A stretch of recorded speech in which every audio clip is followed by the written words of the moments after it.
Kami lanjutkan kembali diskusi di siang hari ini di Metro Siang, pemirsa, berkenaan dengan bagaimana cara membongkar aliran dana Al Zaitun yang sebenarnya dari mana, begitu ya.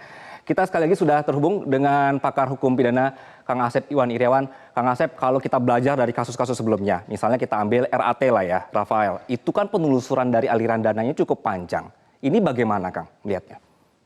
Yang pertama, kita berharap sih kasus ini cepat selesai. Cuman kan ini lambat, sebenarnya udah awal-awal ya, hampir 10 tahun atau 15 tahun yang lalu emang sudah diramaikan. Nah, tapi sekarang muncul dan kita berterima kasih, bersyukur ya ketika Pak Menko Mahfud mengatakan bahwa ini ada unsur administrasi, unsur pidananya dan unsur lain-lainnya. Jadi sebenarnya ketika dilaporkan dan juga sudah ada penelusuran fakta walaupun belum komprehensif, setidak-tidaknya ini bisa dimulai. Pertama, misalkan hukum administratifnya bisa dilihat tentang perizinan, tentang itu dan sebagainya. Tentang keuangan berkaitan dengan pajak, nanti dengan pencucian uang. Ini uang yang begitu banyak itu Pak, apakah ada laporan? Apakah ini aja itu berbentuk PT, yayasan, apapun pasti kan ada pertanggungjawabannya. Masa sekian puluh tahun tidak ada pertanggungjawabannya keuangan, telusuri nanti kaitannya ke pencucian uang. Nah, menarik bagi saya adalah menyangkut pidananya gitu kan. Menyangkut pidananya ini kan pernyataan-pernyataan dari pimpinan yaitu Panji Gumilang. Pertama, yang paling gampang ditelusuri ya, misalkan apakah ini penodaan agama atau tidak. Kita pernyataan MUI udah jelas ada potensi untuk itu. Pernyataan-pernyataan tokoh-tokoh agama Islam itu adalah menyatakan kemana. Itu yang paling gampang lah yang kita saksikan kan, karena salah satu alat bukti itu adalah dokumentasi elektronik. Misalkan yang pertama, misalkan gini, apakah itu penodaan agama atau enggak? Kalau sholat itu terlepas mazhab apapun, ya kita kan SAPI ya, maaf ya, kok sholat misalkan sedang berjamaah, di situ ada yang non muslim, ada wanita disempilin waktu Idul Fitri itu kan, apakah itu penodaan atau tidak gitu kan? Nah, itu juga jadi persoalan. Kedua, pernyataan dia misalkan menyatakan bahwa tanah suci Indonesia, loh Indonesia itu bukan tanah suci, tanah air beta, tumpah darah. Kalau tanah suci kan disebutin. Halo? Oke, Kang Asep, tapi kan sedang yang didalami pemerintah kan salah satunya adalah soal penelusuran dana tadi ya. Kalau misal dari hukum nih Kang, dari pandangan Kang Asep, apa yang harus dilengkapi supaya memang bisa si Panji Gumilang ini dijerat lewat penelusuran dana? Ya, itu gampang. Tadi kan ke siapapun lembaga manapun kan harus melaporkan ke kantor pajak ya. Bahwa ada ini berbentuk tadi badan hukumnya atau gimana pun harus ada pertanggungjawaban. Kalau sekian jumlahnya kita kan belum lihat karena ini kan harus dilihat harus diaudit gitu kan. Kita hanya melihat di media atau pernyataan-pernyataan, tapi soal kenyataan tadi soal jumlah uang memang itu keahlian tersendiri. Artinya butuh keahlian akuntansi ya yang memang memeriksa keuangan kan pasti perusahaan nggak mungkin sejumlah itu. Nah, kemudian ada buku rekening bank yang begitu banyak gitu kan.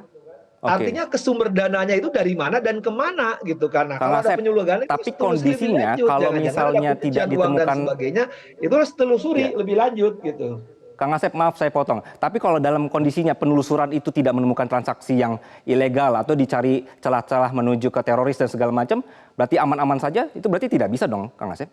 Ya, makanya sekali lagi kan tadi kemarin pernyataan Pak Menko bagus sekali kan, ada pidananya, ada administratif. Administratif ini kan juga nanti apakah administrasi keuangan atau administrasi yang lainnya gitu. Nah, itu yang menyangkut keuangannya. Nah, keuangannya kan hukum keuangan dari perusahaan, katakanlah perusahaan atau bentuk yayasan atau bentuk lembaga keagamaan itu telusuri. Itu memang tidak ada sanksi badan, itu hanya sanksi bahwa perusahaan ini bahwa lembaga ini apakah telah penyalahgunaan uang ini misalkan tadi. Itu yang hanya di situ. Kalau sanksi administratifnya sekira itu sih nggak terlalu ini. Cuma yang diramaikan oleh media sekarang itu dan publik itu ya, yang penting itu sekali lagi ya, justru sanksi pidananya. Karena kan banyak kejadian-kejadian seperti ini dulu ditindak. Kenapa ini sekian lama nggak ditindak?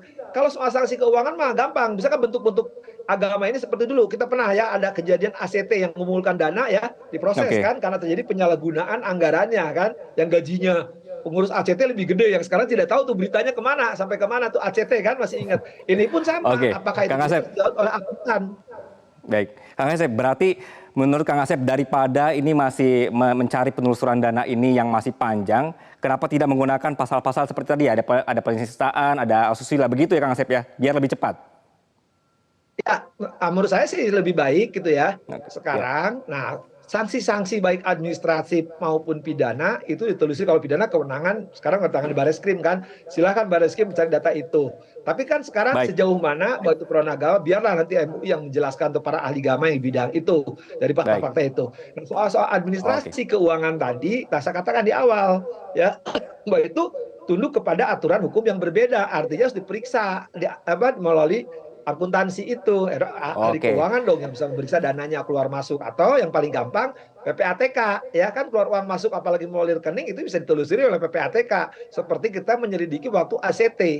Oke, berarti dari situ seharusnya nggak usah tunggu lama begitu ya, Kang Asep ya. Oke, Kang Asep, kita akan sama-sama melihat perkembangan kasus ini. Jadi kalau kita sudah tahu ada beberapa pintu masuk ya sebenarnya bisa untuk menjerat Panji Gumilang ini. Terima kasih pakar hukum pidana Asep Iwan Irawan atas diskusinya di siang hari ini.